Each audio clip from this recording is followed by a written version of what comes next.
नमस्कार दोस्तों, मैं राकेश कुमार आप सभी का आपके अपने YouTube चैनल तैयारी जीत की बाई आर के सर में स्वागत करता हूं। और दोस्तों आज हम बात करेंगे DRDO सेप्टेम 10 एग्ज़ाम एनालिसिस 2023 की। जी हाँ दोस्तों, 14 मार्च 2023 को जो कि DRDO के थर्ड शिफ्ट का एग्ज़ाम ख़त्म हो चुका है। और दोस्तों थर्ड शिफ्ट के लगभग सभी क्वेश्चंस मुझे मिल चुके हैं। इस बात पे वीडियो को लाइक शेयर अभी से कर दीजिए। और दोस्तों ये सारे के सारे क्वेश्चंस 100% रियल क्वेश्चंस हो गए दोस्तों। यहाँ पे मैं कुछ जो कि लोग हैं उनको धन्यवाद देना चाहूँगा, जैसे कि ख़ास तौर पे शिव कुमार। जी हाँ दोस्तों, शिव कुमार ने काफ़ी हद तक ज़्यादा क्वेश्चंस उन्होंने बताया। और दूसरे नंबर पे हैं प्रिया कुमारी, जिन्होंने मुझे लगभग सभी क्वेश्चंस जो कि क्रॉस करवाने में मदद की। दूसरे नंबर पे हैं दीपक गुप्ता, जिन्होंने मुझे काफ़ी सारे क्वेश्चंस दिए। तो शिव कुमार और दीपक गुप्ता और हमारे तरफ से उन लोगों को ढेर सारी शुभकामनाएं, उनका जो कि सिलेक्शन तय हो। बाकी दोस्तों आपको कोई भी क्वेश्चंस याद हो, कोई भी किसी क्वेश्चंस में डाउट है, तो आप हमें 8181819473 पे डायरेक्टली मैसेज करके या फिर आप व्हाट्सएप करके क्वेश्चंस बता सकते हैं। बाकी PDF फाइल के लिए आप हमारे टेलीग्राम ग्रुप को ज़रूर ज्वाइन कर लीजिएगा। दोस्तों वीडियो पे पहली बार विजिट किए हैं तो चैनल को सब्सक्राइब ज़रूर करिएगा। और एक बार प्लीज़ अगर ये सभी क्वेश्चंस ओरिजिनल हैं तो आप लाइक करिएगा, ठीक है।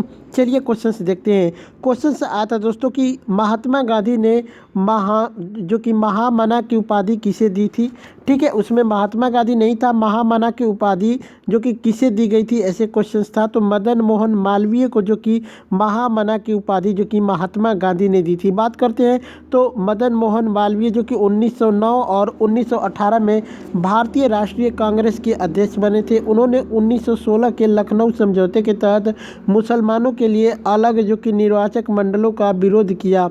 उनके जीवन में एक ऐसा दिन भी आया जब जो कि महात्मा गांधी ने उन्हें महामना की उपाधि दी थी। तो आपका राइट आंसर हो जाएगा मदन मोहन मालवीय, ठीक है।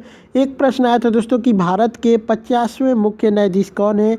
तो जस्टिस जो कि DY चंद्रचूड़ जो कि भारत के 50वें चीफ जस्टिस बन गए हैं। राष्ट्रपति द्रौपदी मुर्मू ने जस्टिस DY चंद्रचूड़ को भारत के मुख्य न्यायाधीश यानी CJI के पद की शपथ दिलाई। जस्टिस DY चंद्रचूड़ ने पूर्व चीफ जस्टिस ऑफ इंडिया यानी UU ललित को के जगह पे इन्होंने अपना स्थान लिया है, ठीक है। नेक्स्ट क्वेश्चन देखते हैं। एक प्रश्न आया था दोस्तों कि किस एयरपोर्ट का नाम बदलकर शहीद भगत सिंह एयरपोर्ट नाम रखा गया है। तो इसका राइट आंसर हो जाएगा चंडीगढ़ इंटरनेशनल एयरपोर्ट। ये दोस्तों चंडीगढ़ इंटरनेशनल एयरपोर्ट का नाम आज से बदल गया है। अब एयरपोर्ट का नाम शहीद भगत सिंह अंतर्राष्ट्रीय हवाई अड्डा चंडीगढ़ हो गया है। केंद्रीय वित्त मंत्री निर्मला सीतारमण जो कि इसका नाम का आधिकारिक तौर पे उद्घाटन किया। तो आप इसको भी याद रखिएगा। एक प्रश्न आया था दोस्तों कि यहाँ पे एक प्रश्न और आया था कि भारत और पाकिस्तान को कौन सी रेखा अलग करती है। तो रेड क्लिप रेखा आपका राइट आंसर हो जाएगा दोस्तों। रेड क्लिप रेखा जो कि भारत और पाकिस्तान को अलग करती है। बात करते हैं दोस्तों तो भारत के विभाजन के दौरान रेड क्लिप रेखा भारत और पाकिस्तान के बीच अंतर्राष्ट्रीय सीमा बन गई, जिसमें जो कि वर्तमान बांग्लादेश भी सम्मिलित है। सर जो कि सिरिल रेडक्लिफ ने रेड क्लिप रेखा को खींचा किया जो भारत और पाकिस्तान को विभाजित करती है। वही बात करते हैं दोस्तों तो रेड क्लिप रेखा को भारत के विभाजन के बाद 17 अगस्त 1947 को भारत और पाकिस्तान के बीच सीमा घोषित किया गया था।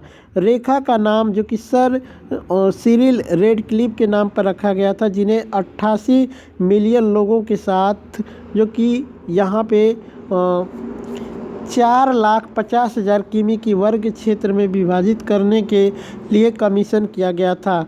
वही बात करते हैं दोस्तों तो सर रेडक्लिफ 8 जुलाई 1947 को भारत आए और उन्हें सीमा पर काम करने के लिए 5 सप्ताह का समय दिया गया था। माउंटबेटन के साथ मिलने पर रेडक्लिफ ने अपने सीमा आयोग के सदस्यों से मिलने के लिए लाहौर और कोलकाता की यात्रा की, जो मुख्य रूप से जवाहरलाल नेहरू कांग्रेस का प्रतिनिधित्व कर रहे और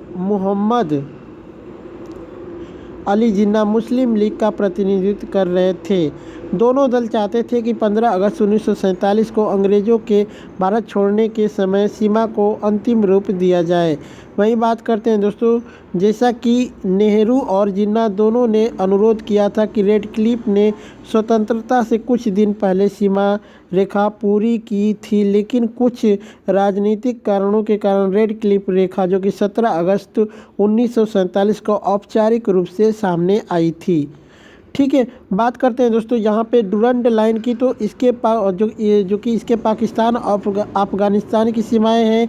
डुरंड रेखा जो कि 12 नवंबर 1896 को अस्तित्व में आई, जब अंग्रेज़ों और अफ़गानिस्तान के क्षेत्रों को अलग करने के लिए इस्तेमाल किए जाने वाली सीमा का पता चला। ठीक है, वहीं बात करते हैं दोस्तों मैकमोहन लाइन की, जो कि मैकमोहन रेखा पूर्व हिमालय क्षेत्र और भारतीय क्षेत्र के चीन के कब्जे वाले क्षेत्र के बीच की सीमा को चिन्हित करती है। यह क्षेत्र उच्च ऊंचाई का एक पहाड़ी स्थान है। यह रेखा ब्रिटिश भारत में ब्रिटिश विदेश सचिव सर हेनरी मैकमोहन द्वारा निर्धारित की गई थी और उनके नाम के बाद इसे मैकमोहन रेखा का नाम दिया जाता है। वहीं बात करते हैं दोस्तों, यहाँ पे एक प्रश्न आई थी, यहाँ पे एक और बन सकता है कि जैसे इस लाइन की कुल लंबाई जो कि 890 किलोमीटर है, जो कि मैजीनॉट लाइन एक होती है दोस्तों। मैजीनॉट लाइन जो कि फ्रांस में एक रक्षात्मक रेखा है। इसका निर्माण 1930 में हुआ था। पहले विश्व युद्ध के दौरान जर्मन हमले के विरुद्ध रक्षा के लिए मैजीनॉट रेखा एक विशाल किलेबंदी थी। वही बात करते हैं दोस्तों, एक प्रश्न आया था कि करो या मरो का नारा किस आंदोलन में दिया गया था। करो या मरो का नारा किस आंदोलन में दिया गया था, तो भारत छोड़ो आंदोलन आपका राइट आंसर होगा। करो या मरो का नारा महात्मा गांधी से जुड़ा है। यह नारा गांधी जी द्वारा शुरू किए गए भारत छोड़ो आंदोलन के दौरान अस्तित्व में आया था। नारा आधिकारिक तौर पर 9 अगस्त 1942 को महात्मा गांधी के नेतृत्व में भारतीय राष्ट्रीय कांग्रेस यानी INC द्वारा शुरू किया गया था। एक प्रश्न आया था दोस्तों कि यहाँ पे एक प्रश्न आया था कि लोहे की वस्तुएं क्यों नष्ट हो जाती हैं, तो पानी और ऑक्सीजन के कारण नष्ट हो जाती हैं। बात करते हैं, जब लोहा जो कि वायुमंडल या फिर ऑक्सीजन और नमी यानी कि पानी के संपर्क में आता है, तो लोहा इनके साथ क्रिया करके कुछ जो कि अवांछित यौगिक बना लेता है और लोहे का क्षय होने लगता है और इसी कारण इसका रंग भी बदल जाता है। इसे लोहे पर जंग लगना भी कहते हैं। ठीक है, तो बाकी ऑप्शंस में आपके पानी और ऑक्सीजन दोनों थे, तो दोनों आपका राइट आंसर हो जाएगा। एक प्रश्न आया था दोस्तों कि लुप्त सूची में भारतीय विशिष्ट जानवर कौन है। दोस्तों ये कमेंट करके बताइएगा, एग्जैक्ट पूरा क्वेश्चन सही से मिल नहीं पाया है। चलिए मैं कुछ जानवरों को नाम बता देता हूँ जो कि लुप्त प्राय सूची में जोड़े गए हैं, जैसे कि भारतीय हाथी, बंगाल टाइगर, भारतीय शेर, भारतीय गैंडा, गौर शेर जैसी पूंछ वाला, अफ्रीकी लंगूर, तिब्बती हिरन, गंगा नदी डॉल्फिन, नीलगिरी तहर, हिम तेंदुए, ढोल, काली बत्तख, महान भारतीय बस्टर। ठीक है, महान भारतीय बस्टर शायद यही ऑप्शंस में था, तो अगर ये रहा होगा दोस्तों तो विशिष्ट जानवर ये महान भारतीय बस्टर, अगर ये ऑप्शंस में रहा होगा तो ये आपका राइट आंसर होगा। जंगली उल्लू, सफ़ेद पंख वाली बत्तख और कई अन्य भारत में सबसे लुप्त प्राय प्रजातियां हैं। तो इनमें से कोई एक आपके ऑप्शंस में था, उसको कमेंट करके बता दीजिएगा।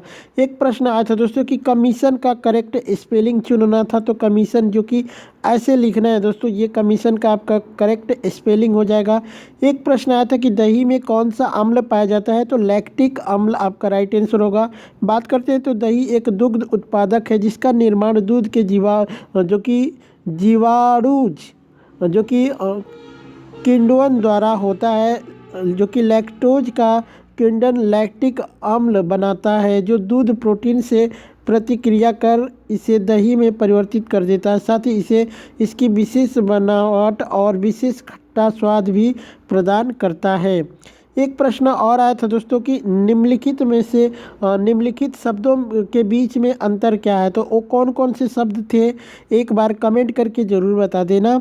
एक प्रश्न आया था दोस्तों कि गर्म, ये देखो देखिए दोस्तों मैंने इसको बनाया है, पूरा प्रश्न नहीं मिल पाया था, एग्जैक्ट क्या था आप लोग कमेंट करके बता दीजिएगा, लेकिन इसका उत्तर एकदम एग्जैक्ट होगा। जी हाँ दोस्तों, इसका उत्तर एग्जैक्ट होगा कि गर्म जल का टैंक बनाने के लिए किस मेटल का प्रयोग किया जाता है, तो इसका राइट आंसर हो जाएगा तांबा। और आपके ऑप्शंस में कॉपर दिया भी था, तो कॉपर आपका राइट आंसर हो जाएगा। बात करते हैं तो तांबा जल के साथ किसी भी स्थिति में अभिक्रिया नहीं करता है, लेकिन लोहा भाप के साथ अभिक्रिया कर ऑक्सीजन एवं हाइड्रोजन जो कि गैस बनाती है, इसलिए गर्म जल का टैंक बनाने में तांबे का उपयोग होता है, लेकिन लोहा जो कि इस्पात का उपयोग नहीं किया जाता। तो आपका राइट आंसर तांबा होगा। अदरवाइज इसका पूरा लैंग्वेज क्या था कमेंट करके बताइएगा। एक प्रश्न आया था दोस्तों कि टेरिबल यानी कि भयानक का एटोनेम्स, जो कि विलोम शब्द पूछा था। टेरिबल मतलब भयानक का विलोम यानी टेरिबल, जिसका एंटोनेम्स पूछा था क्या होगा, तो ये आपका 3 मैंने एंटोनेम्स दे दिया है। आप इनमें से कमेंट करके बताइएगा कि कौन सा आपके ऑप्शंस में दिया था। एक प्रश्न आया था दोस्तों कि इनमें से किस अनुच्छेद को भारतीय संविधान से हटाया गया है या फिर डिलीट कर दिया गया है, ऐसा प्रश्न आया था। तो दोस्तों बच्चे ने बताया है कि अनुच्छेद 26, अनुच्छेद 56 और अनुच्छेद 48 ऑप्शंस में था, एक ऑप्शन उसको याद नहीं था। तो दोस्तों आप बताइए कि क्या अनुच्छेद 31 था। अगर अनुच्छेद 31 था तो इसको डिलीट किया गया है दोस्तों, क्योंकि ये संपत्ति का अधिकार था। और अनुच्छेद 19(1)(f) को भी डिलीट किया गया है। तो अगर इन्हीं में से कोई एक रहा होगा तो फिर इन्हीं में से कोई एक आपका राइट आंसर होगा। अदरवाइज आप कमेंट करके भी बता सकते हैं। ठीक है, तो दोस्तों यही सब क्वेश्चंस मुझे मिले थे। आशा करता हूं दोस्तों कि आपको ये वीडियो अच्छी लगी होगी। मैंने पूरी कोशिश की है लगभग सभी क्वेश्चंस बताने की। वीडियो कैसी लगी एक बार कमेंट करके ज़रूर बताइएगा। चलिए चलते मिलते हैं नेक्स्ट वीडियो में, तब तक के लिए जय हिंद, जय भारत।